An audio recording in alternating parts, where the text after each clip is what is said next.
Temores de recessão nos Estados Unidos e uma desaceleração global foram o fantasma dos mercados no mês de junho, marcando o final de um semestre duro para os investidores de todo o mundo. Fica aqui comigo nesse vídeo que vamos falar mais sobre os mercados e as mudanças que fizemos em nossas carteiras recomendadas para julho de 2022. Eu sou o Rodrigues Gavioli e sejam todos bem-vindos e bem-vindas ao Onde Investir.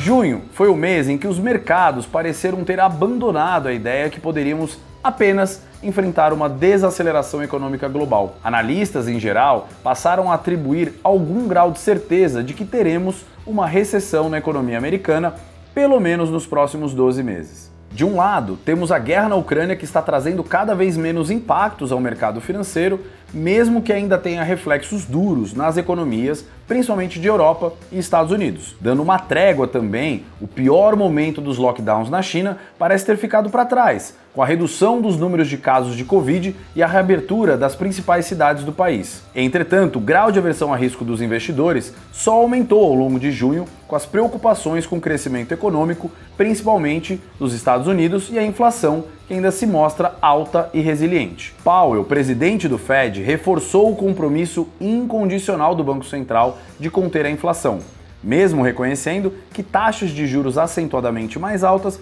podem aumentar o desemprego por lá. Com isso, os mercados de ações globais permanecem altamente voláteis devido ao aperto monetário que está sendo sinalizado pelo Fed e principais bancos centrais do mundo, com exceção de China, Japão e alguns outros poucos países. O impacto desse ambiente incerto no S&P 500 e na Nasdaq foi intenso, levando ambos os índices a cair mais de 8%, fechando o primeiro semestre de 2022 com variações acumuladas de menos 21% e menos 30% respectivamente, configurando o ambiente de bear market. As bolsas europeias e asiáticas em geral também não escaparam de ter um mês e um semestre bastante ruim, com exceção às bolsas chinesas, que estão negativas em 2022, mas tiveram um mês de junho de forte recuperação. E o nosso Ibovespa?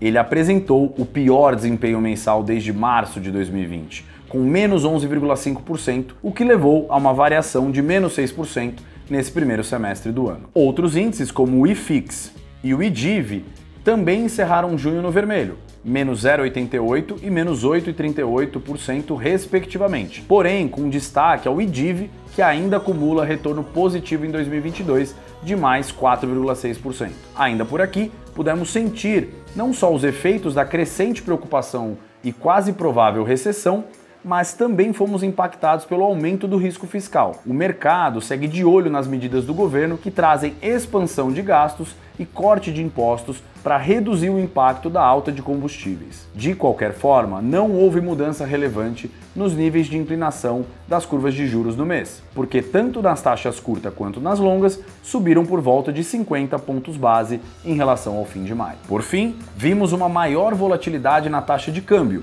e o dólar se fortalecendo frente ao real, com uma valorização de mais 10,15%. A recente queda no preço das commodities globais e os juros passando a serem mais altos em vários países desenvolvidos, inclusive nos Estados Unidos, contribuíram para que o real tivesse o pior desempenho desde março de 2020. Pelo lado positivo, a atividade econômica doméstica tem apresentado sinais de resiliência, justificando o movimento de revisões para cima nas projeções para o PIB de 2022 e queda nas taxas de desemprego. Um primeiro semestre bastante desafiador fica para trás, com poucos sinais de que teremos um segundo semestre empolgante em termos de retornos para os ativos de risco. Muitos deles já parecem baratos há alguns meses, mas podem seguir ficando ainda mais baratos adiante. Cautela nos movimentos deverá ser a tônica nesse segundo semestre, que começa com mais perguntas do que respostas.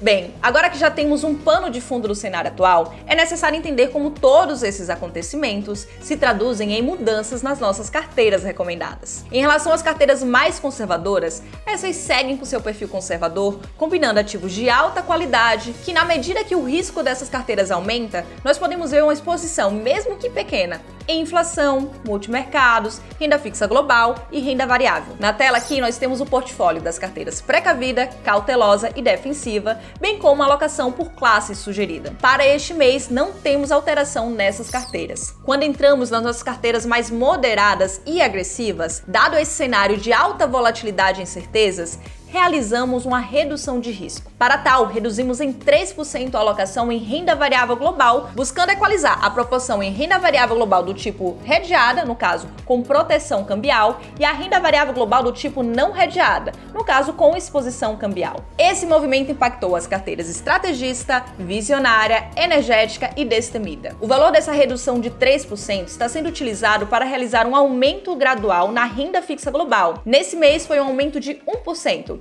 e o restante, o remanescente de 2%, foi utilizado para aumentar a classe de multimercados. Vale pontuar que dentro dos fundos multimercados existem diferentes estratégias, e esse aumento foi realizado na estratégia do tipo macro, muito em linha com a flexibilidade que esses fundos possuem para operar nos principais mercados que enxergamos oportunidades de alocação, ou seja, tanto na renda fixa quanto na renda variável, também como operações em commodities, sendo o diferencial desses fundos operar com um nível de risco mais controlado. Além disso, observando os retornos esperados elevados da renda variável Brasil e da renda fixa global, devemos seguir aumentando a alocação nessas classes nos próximos meses. Por fim, em relação às mudanças de portfólio, estaremos atentos a uma possível nova dinâmica no preço das commodities para avaliar a atual exposição na classe de alternativos. Em resumo, essas são as alterações das nossas carteiras recomendadas. Se você tiver interesse de olhar no detalhe a alocação, os ativos, o cenário, o retorno,